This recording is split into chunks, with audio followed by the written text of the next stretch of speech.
Welcome back to the Professional Lovers channel. We're probably saying welcome back to ourselves since we missed a week. Yeah. Which we apologize for, but last weekend we buried my dad, who, if you remember, I lost in January. And so just the whole week was, getting ready for the service on Friday and family coming in and all of that stuff. So, A whirlwind of a beautiful celebration. yes, it was a beautiful celebration. And thankfully, we did not get a new Decision Day episode That we would have missed tonight. So it's okay that we're going to talk about last week's episode tonight.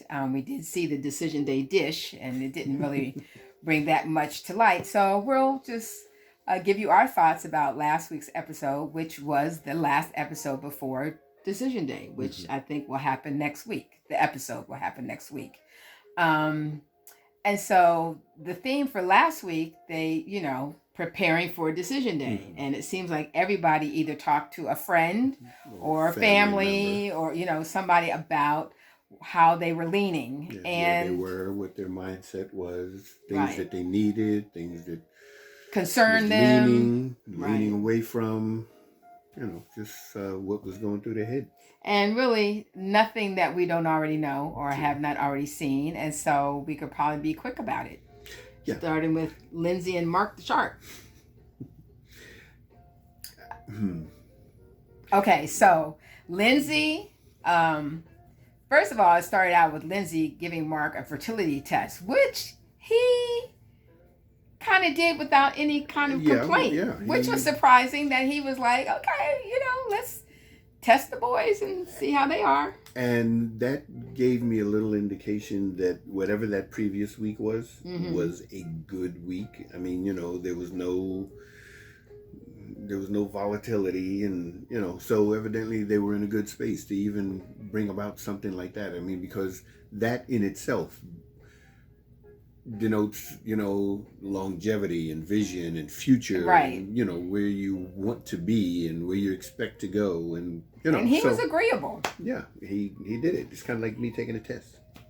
Yes, but it wasn't a fertility test. It was just to see how compatible we were. And as a good sport, you did that since we weren't serious at that time. And what he's talking about is, we've talked about personality testing, loving style testing, and seeing how compatible you are with your significant other before you get married. Sure. And my dad, who was a psychologist, when he found out that I was bringing a guy home with me to visit, assumed that we were way more serious than we actually were, and sent a battery of tests to me. Maybe Dad was just a visionary.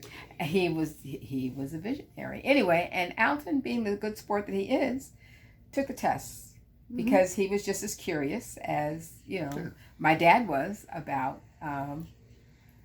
who he was as a person, what he showed up, how he showed up on paper, right, and what that meant for daughter. Us as a potential couple.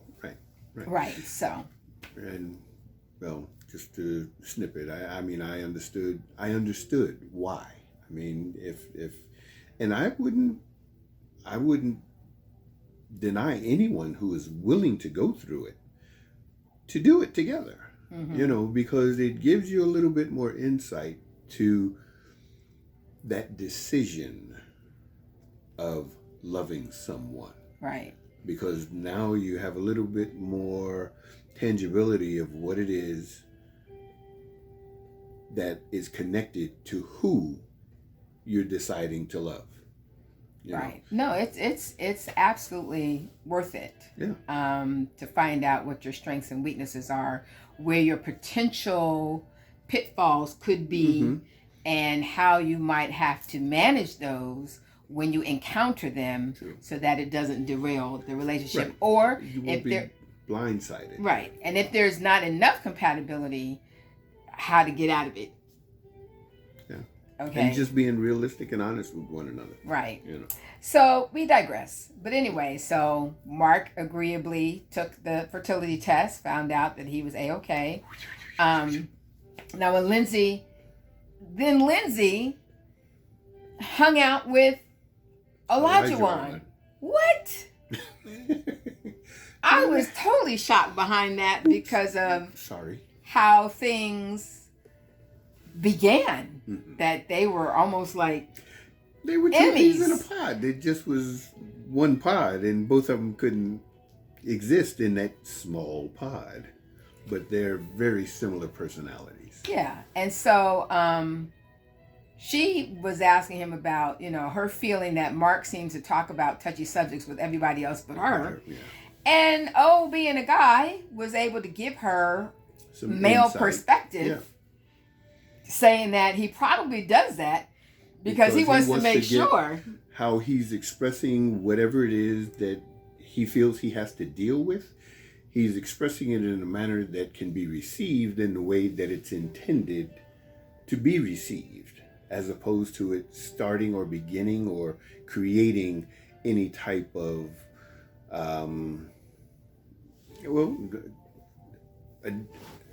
uncomfortability. Well, to make sure that he's saying it to her correctly. Correctly. Well, correctly meaning in a way that she'll receive it and not blow up. Right. Yeah. And she understood that. Coming from Elijah. Right. She understood that. And then she kind of complained about the fact that she didn't think that Mark was very empathetic. But they're both kind of alike to me in that area. Well, in what way? Because I think I understand what you're saying in that they respond to the immediate need. Yeah. For one another. Yeah. So, I mean, to me, he is no more, I don't know. But she's just a whole lot more verbal about whatever it is that she's thinking and what she intends to do. And she is a nurturer. She is. But her lack of boundary, her lack of adhering to boundaries, his boundaries, also makes her come across as not empathetic. Yeah, because she's always in his space. And that's what I'm saying. She feels like he's not empathetic, and I feel like sometimes she's not empathetic. But she tends to see herself as everything that she says he's not. Yeah. And you can be overboard. I mean, just like a person cannot be assertive enough to display truly how they feel or stepping up to the plate, so to speak, you can be overboard and just being all over the plate. And, especially if it's not your plate, right. in your attempt to help. Some people don't necessarily like to be helped. Discuss it first. Basically, just in dealing with women in my 64 years, it's not a situation where anything that bothers a woman necessarily needs to be resolved. They sometimes just want to talk through it or navigate it just to see. It might even be something that, potentially can make them stronger or feel better about a situation when they just have an idea of how to deal with it, as opposed to get rid of it or fix it, Yeah, and it is kind of a natural thing for guys to just always want to fix it. Yeah, because evidently we look at it as an imposition, a problem, and we just want to eradicate it. We just want to get rid of it, be done with it. We don't have to deal with it anymore, and let's move on. Whereas, that's kind of like the worm in the cocoon. It's trying to get out of its cocoon. You have to let it get out of its cocoon. You have to let it fight its way out, because that's part of their process. Their growing process. Right. It strengthens their wings. You take off the cocoon, suddenly the wings are weak. They can't fly. So, right. I digress. Anyway.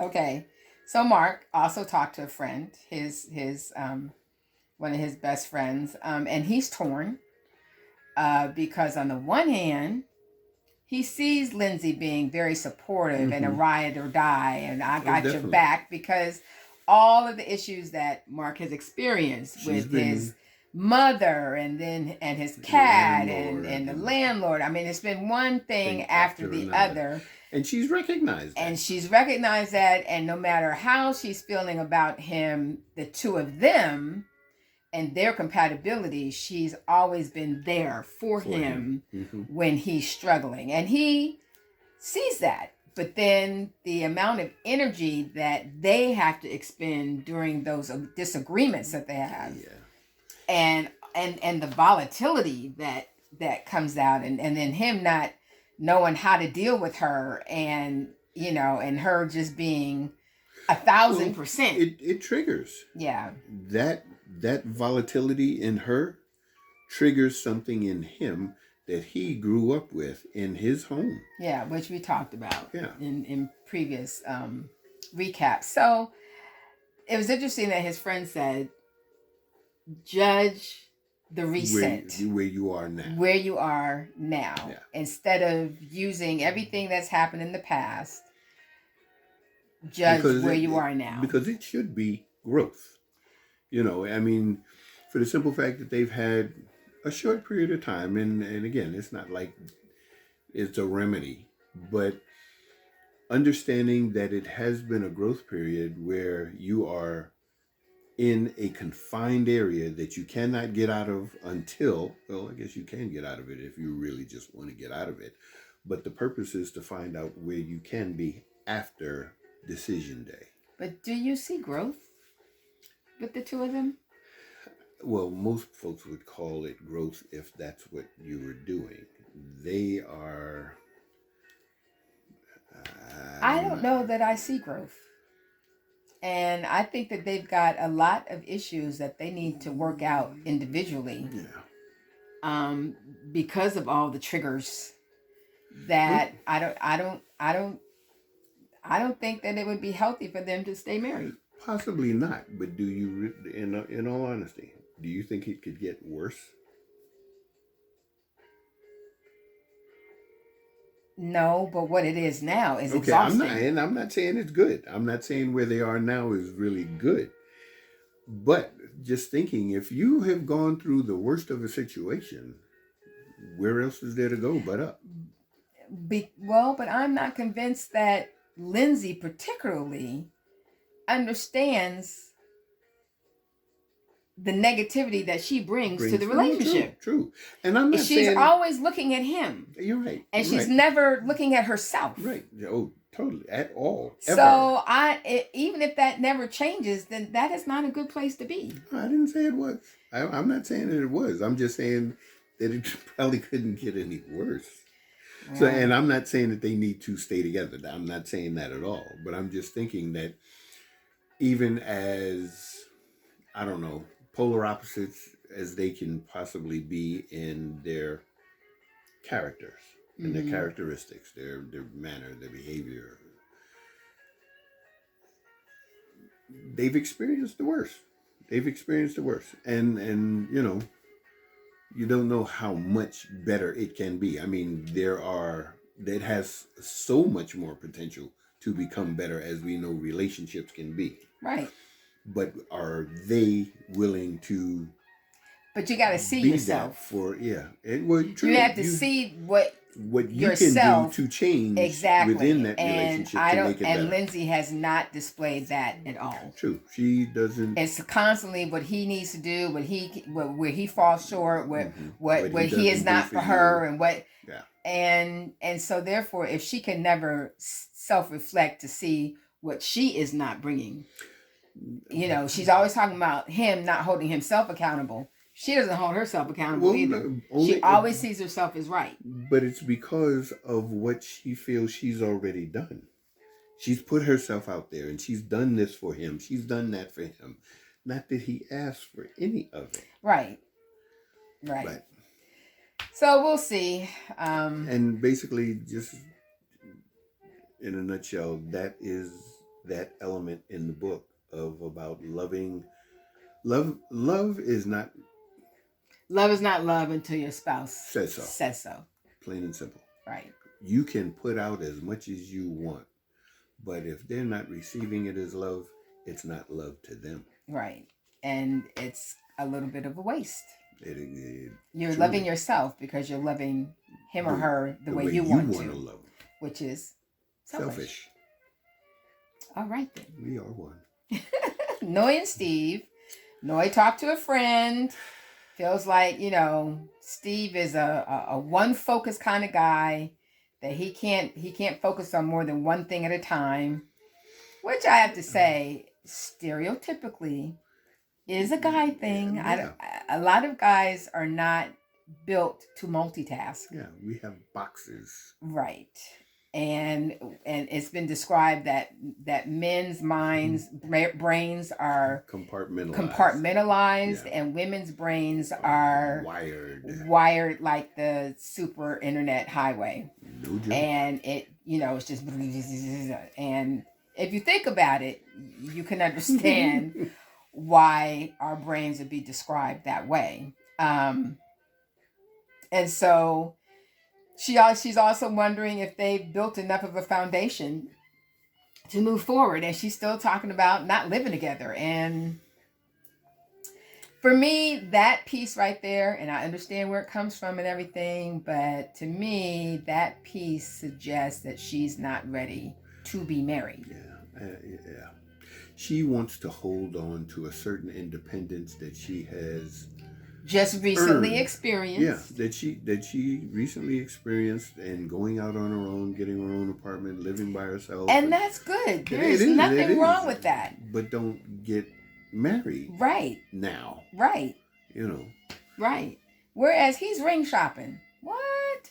And if he didn't have the money to buy it, why would he be ring shopping? Yeah. Just saying. But he doesn't feel that, and he talked to a friend who went ring shopping with him. Mm-hmm. And he doesn't feel that Noy really has faith in his ability to support them. And we know that that's an issue. And that she holds back her feelings, which she already said she was trained to hold back her feelings. Mm-hmm. And so that means that she's not really communicating her real feelings to him. And he senses that. But he's still ring shopping. So ring shopping to me suggests that he's going to say yes on decision day. And I don't know, we don't know where she really stands. Because if you really want to keep experiencing your independence and the surety of your own financial stability, mm-hmm. then you need to stay single and do that. And there's nothing wrong with Nothing wrong with it. I mean, there are a lot of people who, don't experience living independently. True. A lot of women, especially.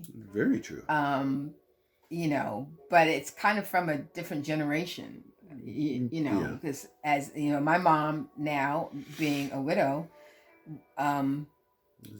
this is the first time she's ever been alone. Yeah. And for me, that's like kind of shocking because, I lived pretty much alone for many years before, meeting Al. So what's that face? Alone? Well, alone as in on my own. Oh, like okay. I didn't go from my parents' house to a marriage house. Oh, no, okay, I got it. That's what I'm saying. Yeah. And I mean, that's what my mom did. Mm-hmm. She lived with her parents and then she got married. Yeah. So, yeah. So anyway, so there's nothing wrong with that, but she has to be honest with herself. Right. Yeah. Well, no, she has to be honest with Steve. Right. And herself too. Well, yeah. Well, no, I think she knows what she wants to do. In this case, she wants her cake and eat it too. We can get married. I can just live over here where I've been paying my own rent and so on and so forth. And you know what? And everybody has to do things that work for them. Mm. But if you're building a marriage, living alone is not the way to do that. No. Living alone is not the way to do that. So, And I I don't think Steve is the kind of guy to accept that. I mean, because he's a little older as well. Mm-hmm. He understands why he got involved in this process, and he's kind of all in. It's just that there's a little trust factor of whether or not it's felt that he can, with his entrepreneurial mindset and skill, that he can provide for them, which I still have yet to understand why that cannot be articulated in a way that she can understand it. But I understand her background, right, and feel safe. But I do understand her background. I understand that you have lived a certain way, that you are promising yourself that you will never find yourself in that predicament again. Right.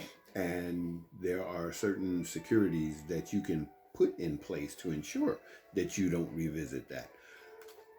And I cannot understand how Steve just doesn't supply that, because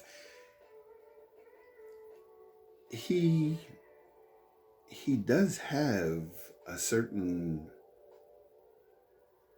way of supporting himself, whatever that is. I've yet to find out what it is, because he's a former sales engineer. Okay, he's built an app. So he understands current day industry and things like that. So why can't he just explain to her what his marketability is and how he can parlay that into generating funds, however he has done it in the past, how he plans to do it in the future, and just express it. And I think we've said before that he might have, we just haven't seen it on screen. Possibly. And it could be for drama's sake, but if not, then we'll see if he does that, articulates that well enough on decision day to move that needle of hers toward staying married. Yeah. Katina and Elijah. So Elijah talked to a friend and his coach or whatever. Yeah. And he's basically articulated what he has said before. He does not want to shepherd Katina into doing what he's already done, which is get through school, start a career, work in a career, get a house. He has said that he did that for his ex. He does not want to do that again. He doesn't want to be a teacher.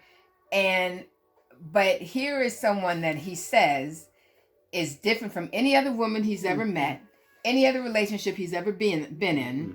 And he is struggling with himself because he knows that she's good for him. Exactly. Yeah. And his words to her the night before decision day is, you be selfish with your decision because I'm going to be selfish with mine. And that word selfish, I really have a hard time accepting. Especially when we understand and we tout and appreciate our relationship as being other-centered. And in marriage, you have to be other-centered. Mm-hmm.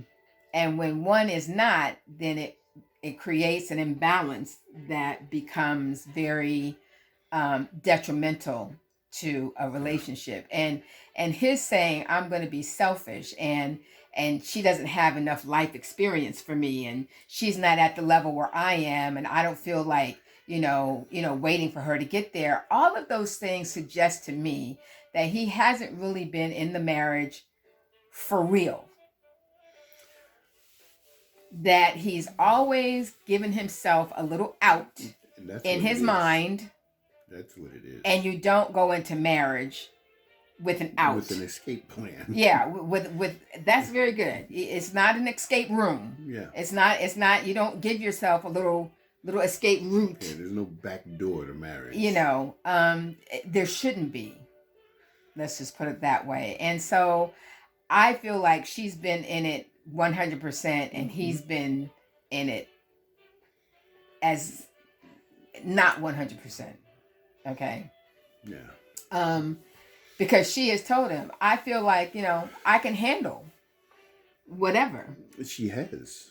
That she can handle, school and having children. And as was said this evening on the whole decision day dish, you don't, you always plan for your life to unfold a certain way, and rarely does it go that way. Yeah. Yeah. I mean, we planned to have kids after a year. It took us 4. So we planned to have more than one. We got 1. So, I think that Elijah Wan is too steep, rigid in his expectation. But he's fighting with himself, which is why he's always crying, because he's fighting with himself, because the feelings are there for both of them. Yeah, they are. I really believe that. So we'll see what happens. Our last couple, Jasmina and Michael. And I have to say, and I think I've said this before, in this relationship, the one thing that has bothered me the most is that Jasmina has complained about Michael overthinking. She's complained about Michael not being vulnerable enough. She's complained about Michael, several things about Michael's inability to open up. But she has demonstrated the exact same thing. And all we have heard through this whole season is Michael talking about his awareness of not being vulnerable, of not opening up, of not trusting her, and his attempt to adjust and making those adjustments. And I don't hear anybody talking about her doing the same thing. Especially, I don't hear about her talking about her doing the same thing. Or her willingness to, And the friend zone is because of her. Yeah, I mean, he has made, and I think that he is, out of respect, not being assertive in his attempt to, because he has indicated that he's a physical person, but he has restricted himself from being assertive toward her in a romantic manner. Which you and Gil say, just grab her and kiss her. Hey, slow her down. I mean, if she denies, okay, then you can know that you at least put in an effort to say, I was willing to try, And yeah, you make yourself even more vulnerable to be shot down a little bit. But hey, this is your wife right now, I think that I think that I don't know if there's enough time, but I think that there would have been, or there could have been, an opportunity for reciprocation and an acceptance of, the possibility of a romance. Because she feels the increased emotional connection between the two of them, but still no romantic chemistry. That's what she says. And he, he recognizes that, and it kind of hurt his feelings. And his sister said that then he has to decide, if the hope of a romantic connection is enough for him to say yes. Exactly. Is that enough to go on? Yeah. And don't know, because they really could make a good couple. I think they could. If but again, if she were willing to be self-aware and correct the very same things that she has complained about with him. They kind of both need to get out of each other's way. Yeah. They need to get out of their own way. Right. And so there you have it. The 4 couples. And it wasn't until we were watching Decision Day Dish tonight that I remembered there was a 5th couple, because I totally forgot about Alyssa and Chris. And when they brought them up at first, I was like, that's not this season. Oh, yeah. Actually, it is. They've been gone so long. They've been out the picture so long. So good for you, Chris. Next week, we will see what the decisions are. Yeah. And see if the predictions that have been made is actually what will happen. True. So until then, thanks for joining us. Like us, share us if you think what we have to say is worth sharing with somebody else. And we look forward to seeing you here again next week. And until then, you know what we say. Stay safe and peace. Enjoy.